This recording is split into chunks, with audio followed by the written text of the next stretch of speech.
উনি মানুষটাই এরকম, জনকে পছন্দ করাই লাগবে।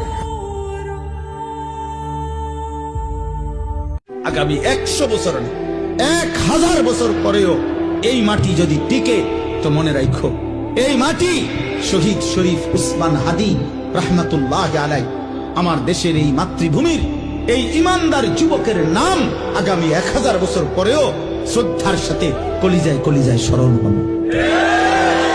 পৃথিবী তাকে মনে রাখবে। হ্যাঁ হ্যাঁ, মনে রাখো এই যুবক ইমানদার ছিল। 33 বছর বয়সী এক যুবক, যে সুনির্দিষ্ট কোন রাজনৈতিক দলের সদস্য ছিল না, যে একাই মেহনত করে গেছে আধিপত্যবাদের বিরুদ্ধে, আগ্রাসনের বিরুদ্ধে, মাতৃভূমির প্রতি ইঞ্চি জমিন হেফাজত করতে চেয়েছে।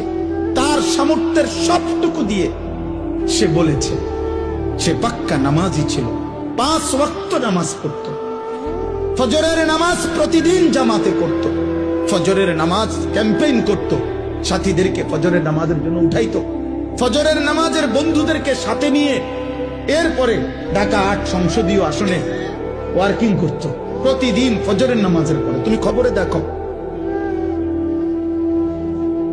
তুমি শুনো, দেখো এক যুবক একই সাথে ঈমান এবং দেশপ্রেম দুইটাই তার মধ্যে সমান তালে ছিল। মাতৃভূমির প্রতিও প্রচন্ড টান ছিল, দেশের আজাদী স্বাধীনতা সার্বভৌমত্বের প্রতিও তার কলিজা ভরা মহব্বত ছিল, আল্লাহর প্রতিও তার মজবুত ঈমান ছিল। আল্লাহ বলে, যুবক তুমি চেয়েছো মাত্র, সে বলছে আমি যদি 500টা ভোট পাই, 5000 ভোটও পাই, তো আমি প্রথমবার দাঁড়াইছি, আমি সার্থক মনে করব। আসমানওয়ালা রব বলেন, আমি তোকে 18 কোটি মানুষের ভালোবাসা দিয়ে দিই, যা, গোটা মাটির ভালোবাসা দিয়ে দিলাম। তুমি যুবক চেয়েছো 500 ভোট, আলহামদুলিল্লাহ, আলহামদুলিল্লাহ।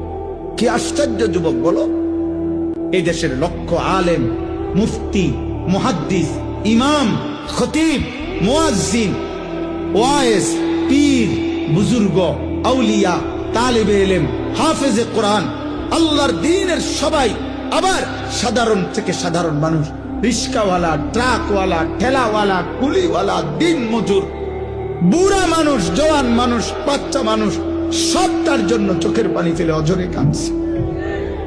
এজন্য যুবক, মরিলে এমন মরাই মইর, বাঁচলে এমন বাছাই বাইছ।